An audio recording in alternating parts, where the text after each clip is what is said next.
You work hard. You show up. You get stuff done. So, why are you still invisible? Why is it that every time there's a promotion, a raise, a spotlight, someone else gets picked? Someone louder, smoother, maybe even less competent. You wonder, what am I doing wrong? Let's find out. Because the real reason you're not getting promoted, it's not what you think. It's not always politics or favoritism or some secret society of lanyard wearing executives. Sometimes it's just your own brain tricking you.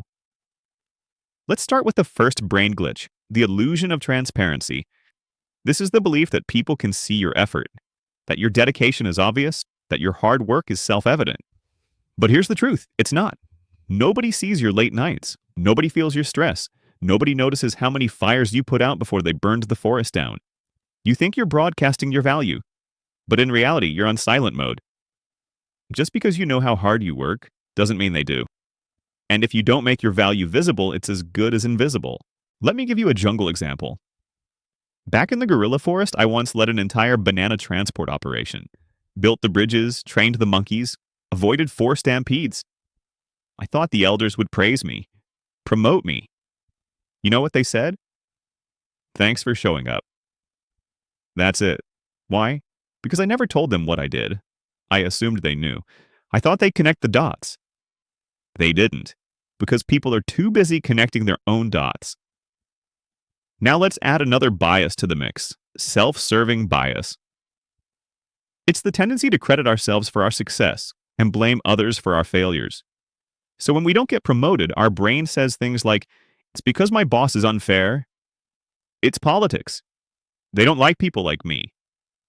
And sometimes that's true, but often it's also because we're blind to the gaps in our own behavior.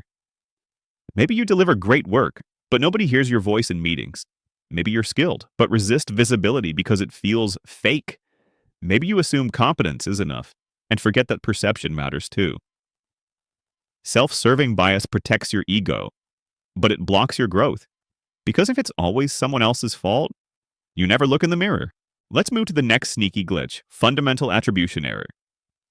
This one makes us judge others based on their behavior, but judge ourselves based on our intentions. So if someone else misses a deadline, we think, they're lazy, they don't care. But if we miss a deadline, we say, I was dealing with 10 other things. I meant well. This double standard keeps us disconnected from how we're perceived. We assume people will give us grace, see our good intentions, understand our true selves. But in the workplace, people don't see your soul. They see your outcomes, your communication, your posture, your energy. They see what you show them, not what you meant. Let me tell you a story. Back in the forest, there was a squirrel named Pippin.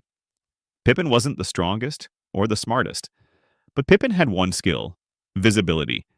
He made sure everyone knew what he was working on. He gave updates, shared wins, spoke in every tribal meeting. Was it annoying sometimes?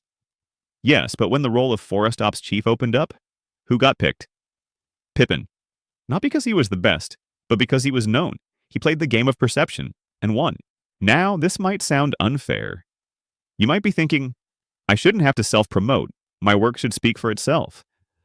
Sure, in an ideal world, yes. But in this world, no one's listening for whispers. If you're not visible, you're forgotten. If you're not actively shaping how others see you, they'll make up their own version. And guess what? That version is usually flatter, smaller, and way less impressive than the truth.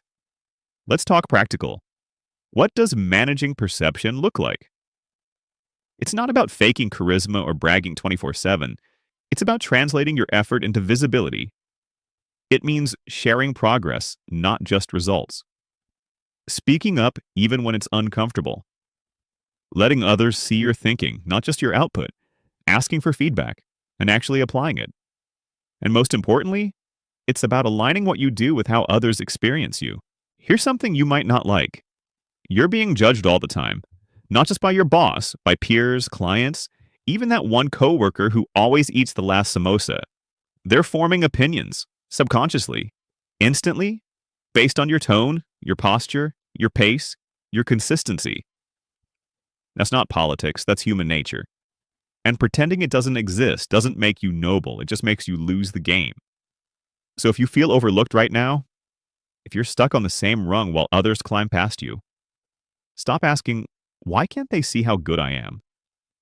Start asking, how can I show it? Clearly, consistently, and confidently. Because promotions don't just reward talent, they reward trust, they reward presence, they reward ownership, and none of those things are automatic. Let me wrap this up jungle style. Imagine a gorilla who builds the best bridges in the forest, but never tells anyone, never speaks up, never shares what he's done. Another gorilla builds decent bridges, but he draws a map, gives a tour, even names the bridge the Legend of Banana Passage. Guess who gets remembered? Guess who gets promoted? The second one wasn't better. He was just seen. So here's the real reason you're not getting promoted. Your brain believes effort equals visibility. It believes intent equals perception. It believes being good is enough. But in reality, being good isn't enough if no one knows you're good. Being visible isn't fake. It's necessary. And if you want to grow, you need to challenge the biases that are keeping you small. So next time you feel ignored, try this. Speak up, even if your voice shakes. Share your wins, even if they feel small. Challenge the belief that says, I shouldn't have to do this. Because the truth is, you don't get what you deserve, you get what you claim, and claiming starts with being seen. Drop a banana if you've ever felt invisible at work, and subscribe if you're ready to stop playing small and start managing how the jungle sees you.